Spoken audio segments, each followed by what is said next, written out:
What's up, guys? We're back with another NECA Turtles review, and before anybody even asks me how or where, I'm going to get it out of the way right now. This did not get found in a Target store. It was bought off eBay from China, so I paid a little bit more to get this thing early. Honestly, it's worth it to not have to hunt for him. So we're taking a look at what will be a Target exclusive here in the States, the cartoon Mondo Gecko. So the latest in the deluxe single pack releases that come in the VHS style boxes. So like Metalhead, like Krang, things that like the upcoming Ultimate Foot Soldier as well. So we've got him, of course, in the single pack Ultimate style box. So you've got a cartoon shot of him on the front. You've got that NECA FHE logo down there.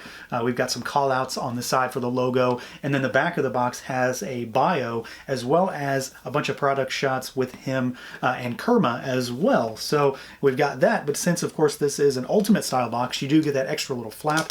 So we've got the big product shot of him here on the inside, and then you've also got that big window with Mondo, with KERMA, and then all of his accessories there as well. So just like every other NECA Ultimate release, but it's not as common in the Turtles line. So let's do it. Let's pull them out and take a look.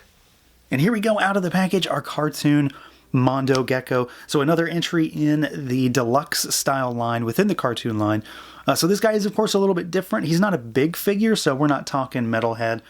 We're not talking Krang, we're not talking Muckman, stuff like that. This guy is in this deluxe line because he, of course, comes with KERMA, as I mentioned briefly a minute ago. So he gets a very robust pack-in buddy in this particular release, kind of like the vintage Playmate stuff, where you would get a really cool figure who also had a really cool little buddy, which for me, those were always my favorite figures in the line. And I think we've got a really cool release here as well. Not just because he comes with a buddy, but because it's Mondo Gecko. So let's see what he can do, see how he moves around. He is kind of reminiscent, to me anyway, of the frogs. So if you got your hands on those, you might know to a degree how this guy moves. He's a little bit different, but he is closer to the frogs, I'd say, than the turtles, for example. So we've got a head that can look really far up. The neck is independently articulated, so it moves on its own. It really helps to kick him up and down. He goes all the way down. And then he goes all the way to the side. So you get really good tilt, and then you've got full rotation there. He does have an articulated jaw, so you can pop that mouth open. And then we've got arms that go out at the shoulders. They rotate.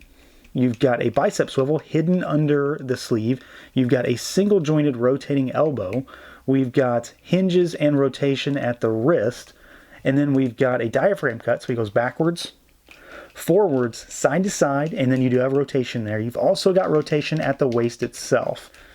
We've got a tail back here, which is on a ball peg. You do have to put this on, so it comes separately in the box. I didn't have any issues popping it on. It just went right on. It's nothing like any of the other tailed figures so far. So Leatherhead, the Triceratons, where they took a lot of heat and force, this guy just popped right on. So you can swivel it, and then you do have a little bit of tilt side to side, and then a little bit up and down, mostly side to side because he's got these big scales on the back. We've got legs that go out pretty much all the way. We've got those newer style socket and ball style joints, so they go just easily. There's no issues moving him around. Like I said, he's kind of reminiscent to the frogs, and a lot of that comes at the legs to me because of the shorts. So you've got the kind of overlay for the shorts there. They do swivel. You've also got a biceps, or not a bicep, that's a thigh. You've got a thigh swivel underneath the shorts. We've got double jointed knees. And then at the ankles, you've got a little bit of hinge forward and backward. Surprisingly good, despite the fact that he's wearing, high tops. And then he has a little bit of rocker. It's not much, but it is a little bit to sort of kick those feet out. So he is pretty well articulated. Like I said, I think he's a little bit more in line with the frogs because he shares, the sleeves and the pants, or the shorts rather, with those guys than he is to the turtles. It's mostly just because he's wearing clothes, but otherwise he is very par for the course when it comes to what we expect to find in the cartoon line. Now, articulation's great, and we all love to move our action figures around, but this is the cartoon line. How does he look? How does he compare to the show? Frankly, I think they absolutely killed this one, and generally speaking, NECA does a really good job of making these figures look as close to the show as possible. There are a few little misses here and there, but this one is definitely a hit for sure. Mondo has a very late 80s, early 90s aesthetic, without a doubt. It's that very, kind of extreme look, for lack of a better term. He just looks like, kind of like a bodacious little skateboarder dude, and I'm really happy with the way he turned out. The color palette is incredibly striking. You, as usual, have that sort of cut down the middle, so we've got the super neon, like lime green on the front, and then you've got it's darker, but it's not like a shadowy color this time. It's more just normal green, but it's super saturated and vibrant. So you've got really bright on the front and then just not as bright on the back. And I do really like that. I love the aesthetic here when it comes to making him look like he jumped right out of the show. You've got that super bright yellow with the skateboard and lightning bolt emblem on his chest to make that X, which clashes against the yellow. He, of course, has the purple armbands, which have like the spikes on the back. You've got the purple shorts. And then, of course, you've got the one red knee pad with the skull on the other side. So you've got the asymmetrical red glove and knee pad on one side. You've got the no glove and the skull on the other, which I do like that. It just does something for me. I like the asymmetrical look from time to time, just as a personal preference. So that kind of gets me right there. And then you've got his high tops, which are really well done, nicely painted, nicely sculpted. The shoelaces are sculpted as well. It's not just paint. So they are sculpted and painted. And then we've got the tail, which is really well done also. So there's a lot of scales on the bottom. You've got kind of like a teal color down there, which is all sculpted. And then all of those individual lines are painted as far as that black piping. And then you've got the yellow scales on top. So to say he kind of looks like he jumped right out of the show is probably an understatement, because he is very, very faithful to the animation. And despite the fact that Mondo doesn't have like 1,000,001 appearances, I can definitely see him as far as a cartoon character goes when I look at this figure. So that's kind of a good benchmark for me, is when I see this guy and I'm kind of taken back to some of his appearances, like his first appearance or the episode with Dirk Savage, stuff like that.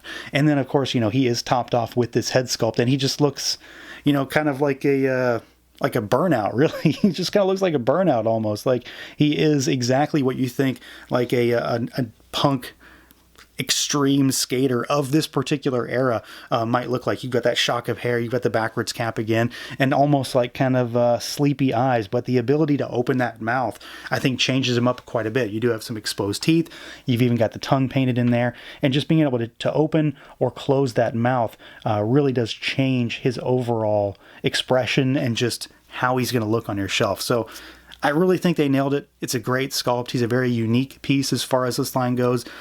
He looks, again, like he jumped right out of the show. Now, when it comes to accessories, this is where Mondo becomes an actual deluxe style figure. Like I said, he's not a big figure, but he comes with a lot of big stuff. The first of which is our pack-in. So we get KERMA. And this is something that I never expected that we would ever see in this line. Not because NECA isn't really going deep here, but because he's not all that important.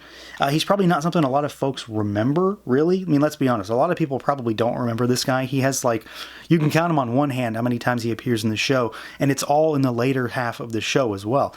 So you've got maybe a lesser known character, but he's also not exactly going to be highly articulated either. But he's also too big to be like one of those little slug figures like the Frogs or Shredderfly or things like that. So we've got our KERMA figure, and he's pretty cool. I really like this little guy. He'd basically be, like Master Splinter if Splinter was a turtle or something like that. So you've got a little bit of articulation. He can look up. He can look down a little bit. You can tilt, and you've got rotation at the head. Arms go out at the shoulders. They rotate. They don't have any elbow articulation, but he does have wrist swivels, and then the legs swivel underneath his robes. Overall, I think he looks great. I think they absolutely nailed the look. Sculpt is great. He's got size. He's not too small. He's not too big. He's pretty much where he should be. He's not a big guy to begin with. He's kind of bulky because he's, a big fat little turtle under that robe. But I think he looks great. Colors are nicely done. Overall sculpt is really well done. I don't remember if these two share an episode, though. That's the one thing that I don't have time to just go back and watch Turtle episodes just because it's time to do a review. Not in great detail anyway. So I don't remember if Mondo actually appears in any of KERMA's episodes. If someone knows, let me know, just to clear that up. But it's an interesting pairing no matter what. So you get a gecko and you get an alien turtle, a turtleoid. So we've got these two, and I think they did a good job packing him in with another figure to make a deluxe release and not trying to make it one of the normal 2-packs for $50. KERMA is not a $25 figure, but he warrants, you know, an extra $10 for sure, I think. So that's pretty cool to start with. We also get Mondo skateboard, which is another big accessory. Literally, it's a big one. So you've got this sort of teal, blue-green skateboard with the engines and the rockets on it. It's got moving wheels, so it does actually roll. It's got a peg on it, so you can pop him on. KERMA can actually go on it too if you want. You know, you can have them both skating along, which would be really nice. So I do like that. I mean, that's obviously like one of Mondo's most defining things. He's always on the skateboard, so you've got that. It's certainly the thing that I think about when I think of this character is that, yeah, he had this crazy rocket-powered skateboard. So there you go, and I'm glad NECA included that. We do get some extra hands. So you get a set of gripping hands for Mondo. You get one gloved and one ungloved, just to match him. We get a laser blaster. And I believe we saw this with a foot soldier. Like, that's one of the standard guns, right? I've got so many of them sitting around. You'd think I would know, but here we are. So it's done up in just varying shades of blue. Nothing too crazy, but of course it does look good. We get one of the like money bags for when Mondo is not yet a good guy, because when he first makes his appearance, he's a bad guy. Unbeknownst, he is a bad guy. He doesn't really know what he's doing. So you get one of his money bags from when they're like robbing a bank or whatever they're doing. We get a very interesting accessory that I swear NECA is setting up a Dirk Savage figure, because they did it with the frogs, where they gave us like the trap that goes around a foot. I thought it went around their head at the time, but I quickly remembered that they went around their foot. So you got the trap with the frogs, but you get the control band here with Mondo. And we see this, you know, when he's rounded up a bunch of mutants, the frogs, Toka and Razar, because they make their appearance in that episode. Mondo gets captured and he gets this put on his arm. Turtles get captured, a bunch of unnamed mutants as well. So it makes me think that they're going to lean towards a Dirk Savage at some point. Only time will tell, obviously, but that would be cool. We do get, in the same vein as the frogs, we get an unmutated Mondo. So we get a little gecko slug figure here with a gnarly little expression. He is not happy. And then the last thing we get is one that I don't really know about. Like, I'm not really sure what this is. Well, I know what it is, but I don't know who it goes to. I think it goes to KERMA, but I could be wrong. So you get a bomb. And it is just like a bunch of dynamite with kind of a ignition device around it and a clock and like a timer. It looks good.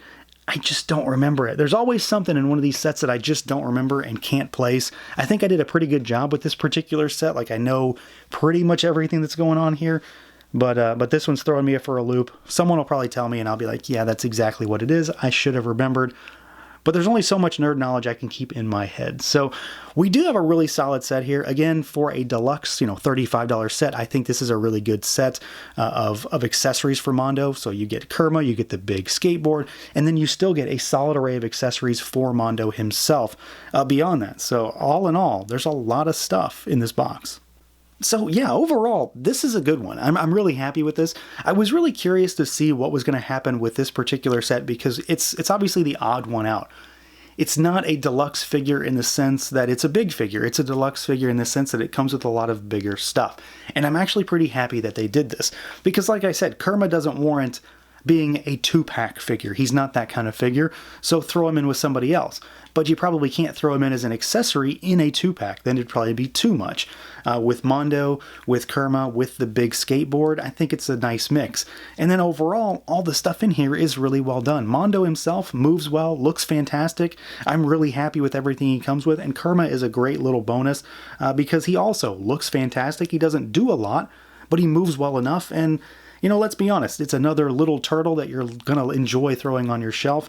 And again, who thought we were ever going to get this guy? I certainly didn't, and it's a nice little surprise for sure. So that's going to do it for this look at the NECA Toys cartoon Mondo Gecko and KERMA. Let me know what you guys think. Feel free to like, comment, subscribe, and share, and until next time.